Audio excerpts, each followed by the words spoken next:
حیدر سے لے کر علی اکبر تک، قاسم سے لے کر محمد تک، اور عباس سے لے کر ابو بکر بن علی اور عمر بن علی اور عمر بن حسن تک، جتنے بھی کربلا کے شہداء ہیں، جس کے خون کے تم پیاسے ہو خون لیتے چلے جاؤ، لیکن حسین کسی ایک کے بعد بھی کمزور نہیں پڑے گا۔ تو ہم نے کیا سمجھ رکھا ہے، جس کو نانا نے بچپن میں زبان چسوائی ہو وہ کمزور نہیں پڑ سکتا، جس نے نانا کے کانٹوں پہ سواری کی ہو وہ حسین کمزور نہیں پڑ سکتا، جو رسول کے سینے پہ بیٹھ کے کھیلا ہو وہ حسین کمزور نہیں پڑ سکتا، جس کی تربیت فاطمہ تو زہرا نے کی ہو وہ کمزور نہیں پڑ سکتا، جس نے جنگ کے گڑ مولا علی سے سیکھی ہو وہ حسین کمزور نہیں پڑ سکتا، اور جس کی تربیت بھائی حسن نے کی ہو وہ حسین کمزور پڑنے والا نہیں تھا۔ انہوں نے ہر طرح سے بھوکا رکھ کے پیاسا رکھ کے سارے معاملات کیے، لیکن حسین جیسا مدینے سے آیا تھا ویسا مکہ میں تھا، ویسا کربلا میں تھا۔ یکم محرم سے لے کر 10 محرم تک حسین کے تیور نہیں بدلے۔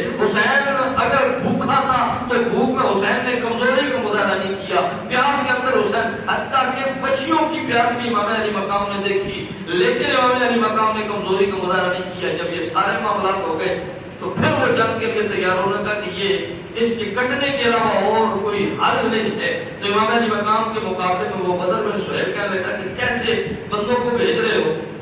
کہ یہ پیاسا بھی ہے بھوکا بھی ہے لیکن وہ ان کو سانس بھی نہیں لینے دیتا ہو۔ تو عمر بن صاحب کہنے لگا اچھا تجھے بڑا مان ہے تو تو چلا جا، تو اگر سمجھتا ہے نا کہ تو امام علی مقام کا مقابلہ تو چلا جا۔ اس نے کہا کہ یہ کام تو میرا بیٹا بھی کر سکتا ہے۔ اس نے کہا جا اس کو بھی مزہ چکھوا لے۔ وہ اپنے بیٹے کو بھیجتا ہے۔ امام علی مقام نے کہا کہ بڑا باپ بدقسمت ہے تیرا، بڑا بدنصیب باپ ہے تیرا کہ تجھے اس نے میرے مقابلے میں بھیج دیا ہے۔ خود آ جاتا تو کم از کم تیری لاش تو نہ دیکھتا، اور آج تجھے اس نے خود بھیجا ہے تو اب اس کی بدنصیبی میں ایک اور اضافہ، خود بھی مرے گا اور تیری لاش اپنی آنکھوں سے دیکھ کر مرے گا۔ امام علی مقام نے اس کو سیدھا بھی نہیں ہونے دیا اور امام علی مقام نے کاٹ کے الگ کر دیا۔ پھر وہ خود آیا، امام علی مقام نے اس کو بھی مار دیا۔ اس طرح کئی انفرادی طور پر وہ آتے گئے امام علی مقام کے مقابلے میں، اور اس طرح کر کے اگر 22,000 بھی مورخین نے لکھا ہے کہ وہ لشکری تھے نا، اگر 22,000 کی جگہ 22 لاکھ بھی ہوتے اور ایک ایک کر کے حسین کے مقابلے میں آتے جاتے تو امام علی مقام بھوک اور پیاس کے باوجود ان کو ایک ایک کر کے ختم کر دیتے۔ لیکن مسئلہ یہ تھا کہ عمر بن سعد نے جب دیکھا نا کہ یہ معاملات اس طرح تو نہیں ہو رہے، بلکہ خود میں ایک یزیدی فوجی کا بیان دیکھ رہا تھا جس نے امام علی مقام کے مقابلے میں کھڑا ہو کر امام علی مقام کے ساتھ جنگ کی ہے۔ وہ کہنے لگا، عبداللہ بن عمار اس کا نام ہے، کہنے لگا خدا کی قسم میں نے کوئی اتنا بہادر نہیں دیکھا کہ جس کی اولاد شہید ہو چکی ہو، جس کے اصحاب شہید ہو چکے ہوں، جس کے خاندان والے پیاسے ہوں، جو مسافر ہو، پردیسی ہو،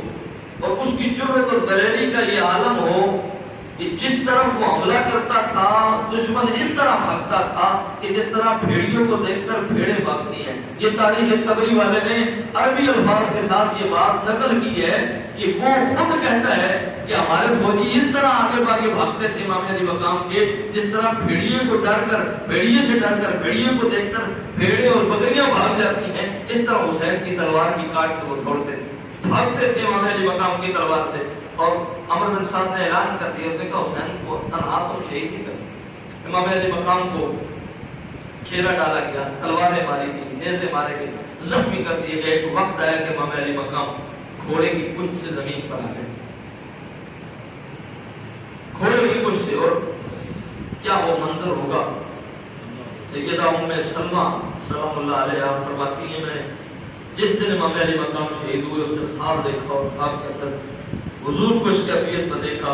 حضور کریم نبی صلی اللہ علیہ وآلہ وسلم کی داڑھی کے اندر غبار ہے،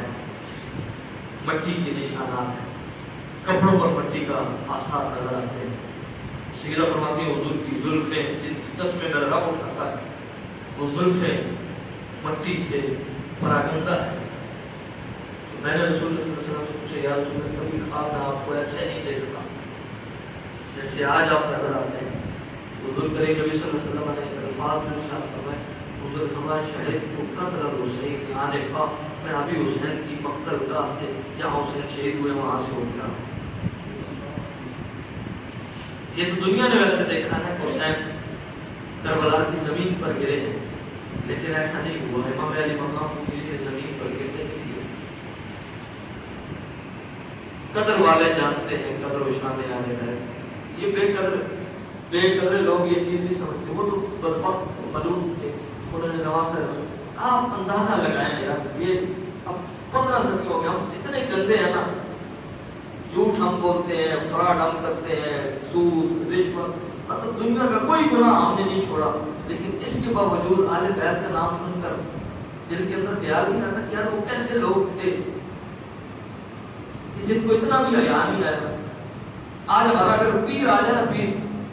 تو ہم اس کو اپنا جوتا نہیں اٹھانے دیتے، اس کے جوتے ہم اپنے ہاتھوں سے اٹھاتے ہیں،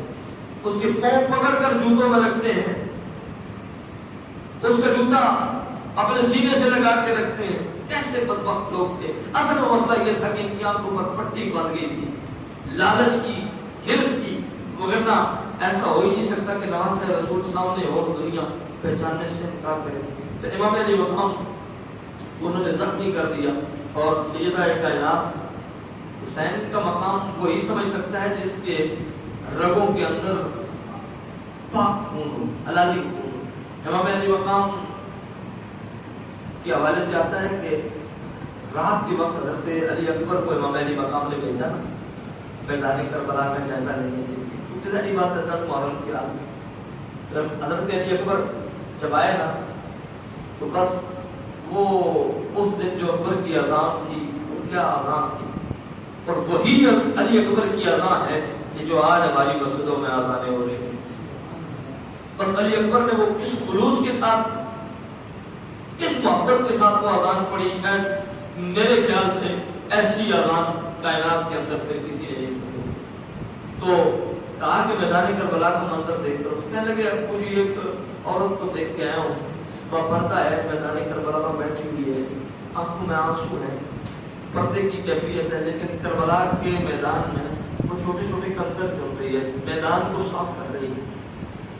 پتہ نہیں کون عورت ہے۔